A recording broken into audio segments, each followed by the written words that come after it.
Pendant 8 ans, elle a souri. Pendant 8 ans, elle a été scrutée, critiquée, disséquée. Pendant 8 ans, Michelle Obama a porté le poids d'être la première dame noire des États-Unis. Et franchement, ce qu'elle a enduré dépasserait la limite de beaucoup d'entre nous.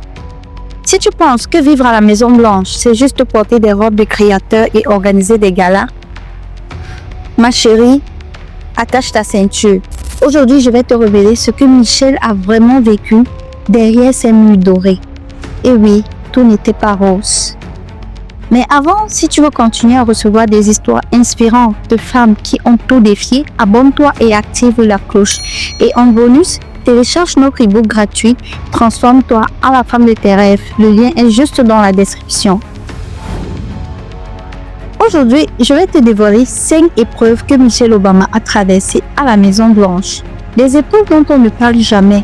Des moments où elle a dû choisir entre se taire ou exploser. Entre protéger sa famille ou se défendre. Et crois-moi, après cette vidéo, tu ne regarderas plus jamais cette femme de la même manière. Allez, c'est parti. Commençons par quelque chose qui va te faire bondir. Dès janvier 2009, avant même que Barack ne prête serment, Michelle Obama a été critiquée pour ses bras. What? Oh que oui, tu as bien compris. Ses bras musclés. Des médias américains ont publié des articles entiers se demandant si c'était approprié pour une première dame d'avoir des bras aussi toniques. Attends, laisse-moi reformuler. Une femme qui travaille dur, qui fait du sport, qui prend soin d'elle. Et on la critique parce qu'elle a des biceps. Sérieusement? Le pire est que ça ne s'est pas arrêté là. Après, c'était le tour de ses cheveux, de ses tenues, son sourire, sa démarche. Tout était analysé, jugé, rabaissé, critiqué. Les commentateurs ont même remis en question sa féminité. Et je ne te parle pas de scroll sur Twitter, je te parle de médias nationaux.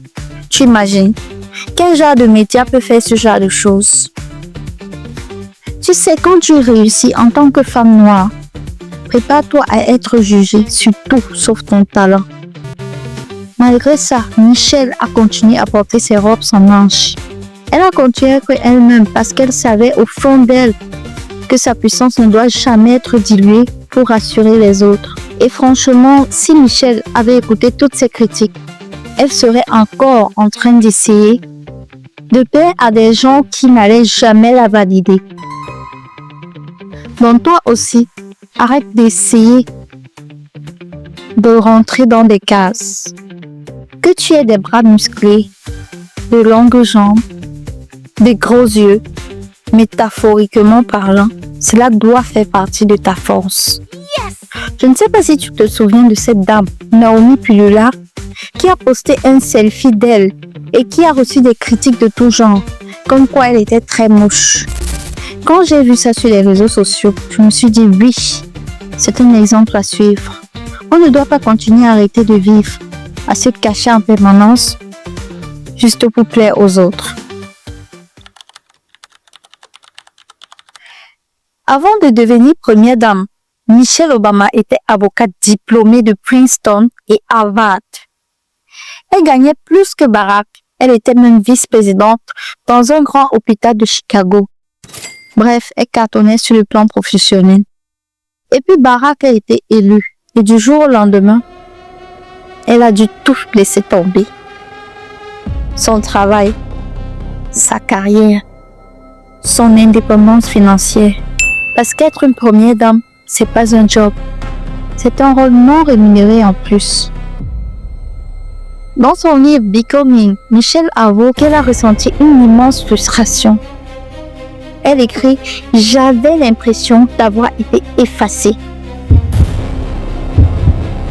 Elle, qui avait construit sa vie sur son intelligence et son travail acharné, devait maintenant sourire à côté de son mari pendant que lui prenait toutes les décisions. Et tu sais quoi? Personne n'en parlait. Personne ne lui demandait « Hey, salut Michelle, est-ce que ça va? Ça va toi? Ça te fait quoi de tout abandonner pour soutenir ton époux? » La vérité, c'est que beaucoup de femmes sont dans cette situation. Beaucoup de femmes mettent leur carrière en pause pour soutenir un conjoint, leurs enfants, leur famille, et elles se perdent en chemin. Michelle a dû reconstruire son identité dans ce rôle. Elle a créé des initiatives comme Let's Move pour lutter contre l'obésité infantile, Rich Higher pour encourager l'éducation. Elle a réinventé ce que signifiait être première dame. Alors, si tu te sens coincé en ce moment, rappelle-toi, tu peux toujours redéfinir ton rôle. Tu n'es pas obligé d'accepter la case dans laquelle on t'a mise. Et si quelqu'un te dit, mais tu devrais juste être reconnaissant de ta vie telle qu'elle est, envoie-le lire le livre Becoming de Michelle. Franchement.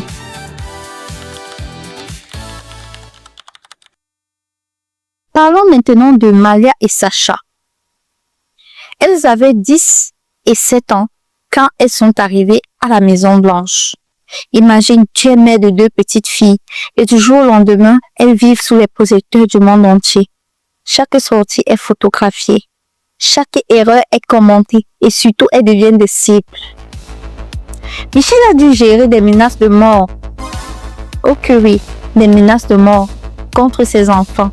Elle a dû expliquer à ses filles pourquoi des gens les détestaient sans même les connaître.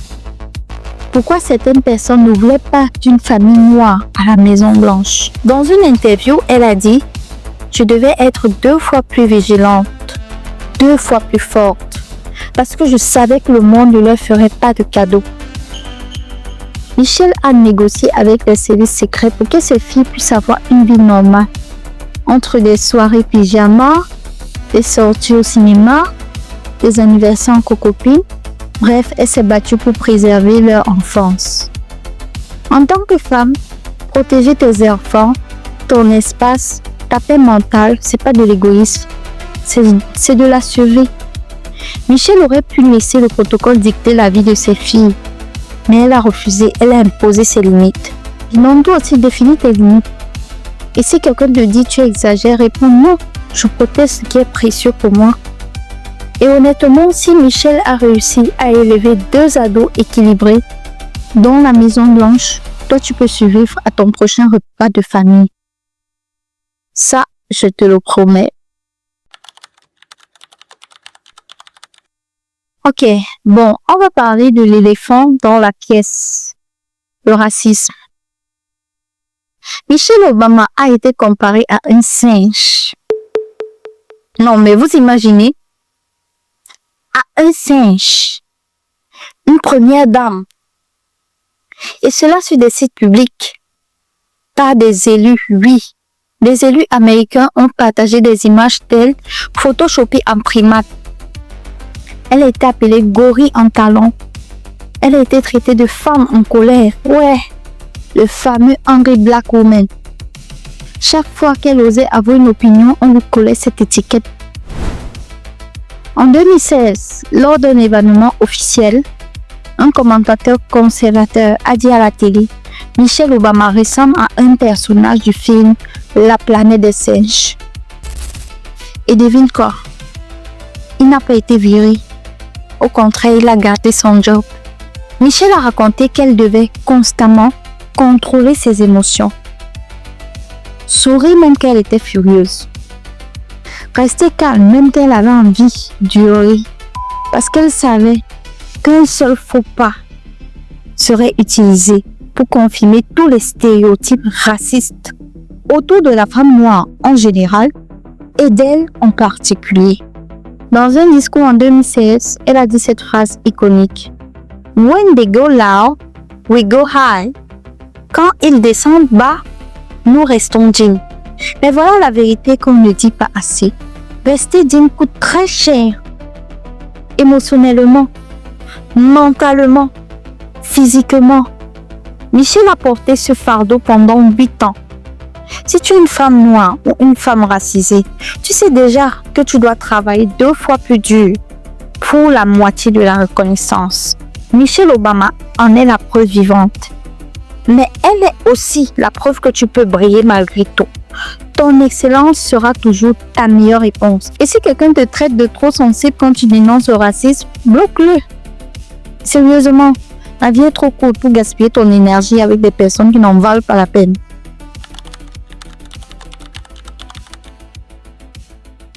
Voici ce que personne ne te dit sur Michelle Obama. Elle a fait une dépression. Pendant les années Trump, elle a admis qu'elle souffrait de dépression légère. Elle a dit « Je me réveillais au milieu de la nuit avec une anxiété écrasante. Je devais faire face au fait que mes efforts, notre héritage, tout ce pourquoi nous avions travaillé était attaqué. Imagine, tu passes 8 ans à te battre pour un pays qui te déteste en moitié. Tu donnes tout pour améliorer la vie des gens. Et ensuite, tu regardes tout être démantelé par quelqu'un qui a bâti sa carrière sur le racisme. Michelle a dû consulter un thérapeute. Elle a dû apprendre à gérer sa douleur. Et tu sais ce qui est faux? Elle en a parlé publiquement parce qu'elle voulait briser le tabou autour de la santé mentale, surtout dans la communauté noire. Même les femmes les plus fortes ont le droit de craquer. Même les femmes que tu admires pleurent, doutent et souffrent. La force ne se mesure pas à la capacité à tout encaisser sans broncher. La force, c'est de demander de l'aide quand on en a besoin. Yes! Michelle Obama, ancienne première dame, diplômée de Harvard, icône mondiale, a eu besoin d'aide. Donc toi aussi, tu peux demander de l'aide. Ce n'est pas une faiblesse, c'est une preuve de courage. Et franchement, si tu te sens dépassé en ce moment, tu n'es pas seul. Alors voilà, Michelle Obama a enduré le racisme, le sexisme, la perte de son identité professionnelle, la pression d'être parfaite 24 heures sur 24 et la douleur de voir son héritage attaqué. Et malgré tout ça, elle est restée debout. Elle a écrit des livres qui inspirent des millions de personnes. Elle continue de se battre pour l'éducation, la santé et l'égalité. Maintenant, dis-moi en commentaire, quelle leçon de Michelle t'inspire le plus? Qu'est-ce que tu retiens de son histoire? Et si cette vidéo t'a touché, abonne-toi pour plus de contenu inspirant. Télécharge ton e-book gratuit, transforme-toi en la femme de tes rêves. Le lien est dans la description. La prochaine vidéo arrive bientôt et crois-moi, elle va encore plus te secouer, donc reste connecté. Et rappelle-toi, si Michelle Obama a survécu à 8 ans à la Maison Blanche, toi, tu peux survivre à cette semaine, d'accord? À très vite, Queen. Et si tu ne t'abonnes pas, bon, je ne vais pas venir te forcer, mais tu rates vraiment un truc. Allez, bisous.